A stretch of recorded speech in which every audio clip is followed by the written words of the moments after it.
This is Dr. Rado Gaza, who is also in the Department of Forestry and Natural Resources. He's a professor of wood products and industrial engineering. I've asked him to give us an overview of things that you need to do when you're maintaining a boat, winterizing a boat. Because if you're going to be in an aquatics field, you're going to be working with boats most likely. Even though I will tell you, boats suck. I think the best quote I've ever heard is the best day for the boat owner is the day that you buy it and the day that you sell it. You can find 100 lists for sailboats, big boats, small boats, and they go have a couple hundred items. And I try to pare it down so the more it is, the less likely you are to do it, right? So just really basic stuff. And I split it into 3 phases. One is trailer, another one is the boat or a hull, and then the last one is the engine. And so I made a short little list, and we will go through it. A lot of it is self-explanatory, but I do it after every trip. Usually I check on things before every trip, and then some of these things cost money. What we're going to talk about today, at least pay $1,000 in the marina to have somebody winterize your boat. But for $100 or so in parts, you can do it yourself.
Number one thing to go wrong with boats or any kind of engine is fuel. 9 out of 10 times or more is fuel.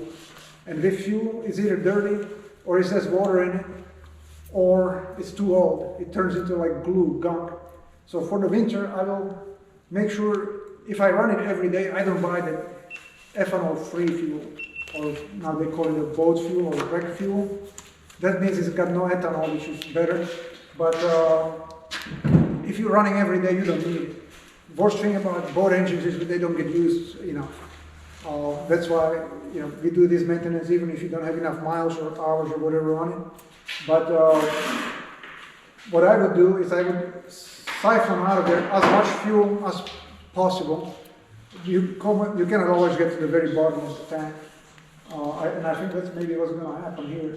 But then for the remainder, I would put some fuel treatment like a stable. You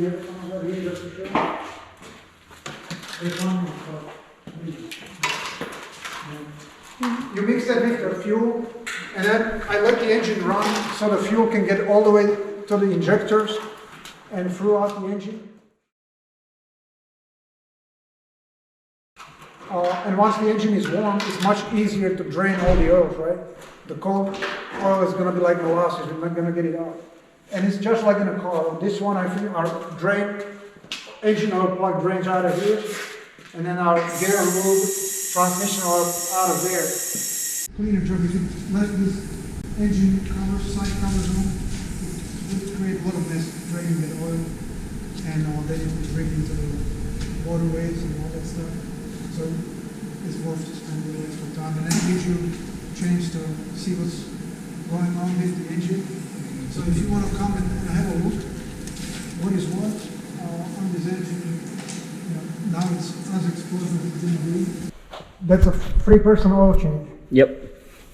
How many Purdue students in a faculty does it take to change the oil in a motor? Oh yeah, it's good looking oil. That looks delicious. So Not this sparkly. is the kind of fuel treatment. There's a couple of brands. It's like espresso. That's what you would mix, like doing regular running, like 1 ounce to 10 gallons for storage, 1 ounce to 5 gallons. Got empty faster. And that should keep the fuel from gunking up until the next season. So on many, there's a washer out here, and that's like a one-time use washer that crushes and collapses and fills in any cracks and gaps in the middle. So many times they want you to use a new one every oil change, but this one's big enough. We're out here. Just about empty. Those are always Okay. just suggestions. We want it all up.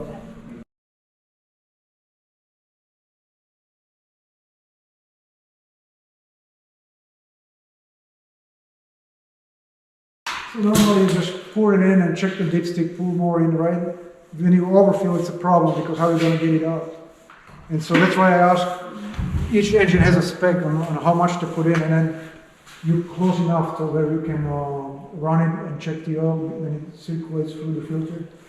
But now we're going to trust your professor. And here, can you hold this here?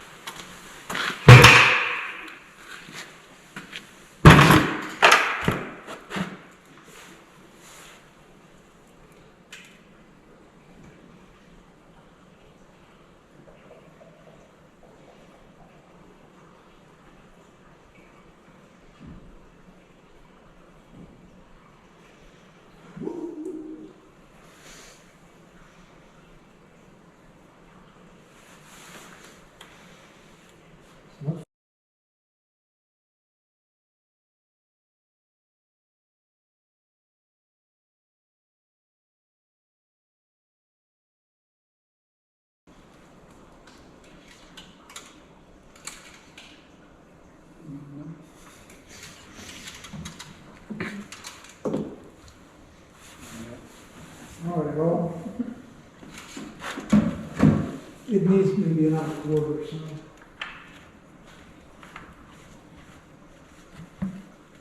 Yeah, the actual capacity is 5.28 quarts.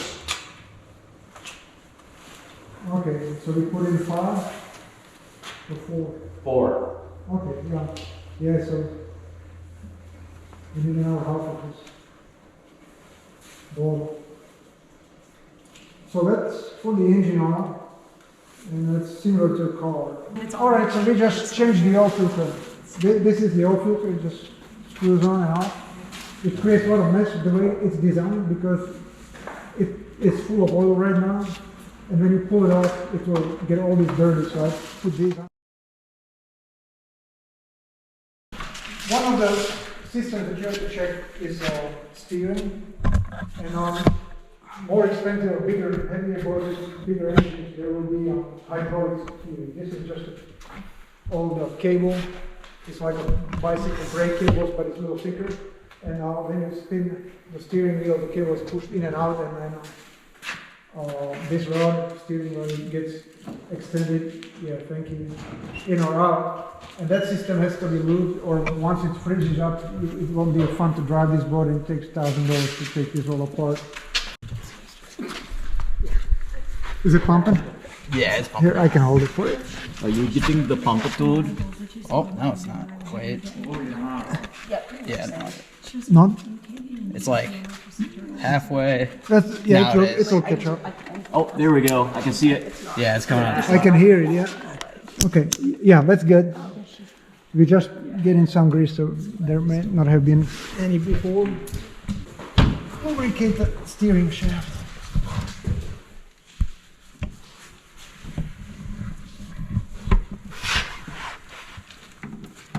And we should see grease coming from out there.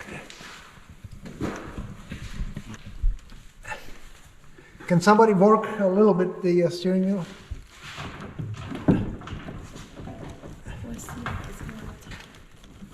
Is it coming out somewhere? Yeah, it's coming out from the top. Top right. Okay. Then we will, yeah, it's coming out here too. Okay. Dr. Pimple Popper. Oh yeah, Oh, yeah, the blue's coming out. yeah.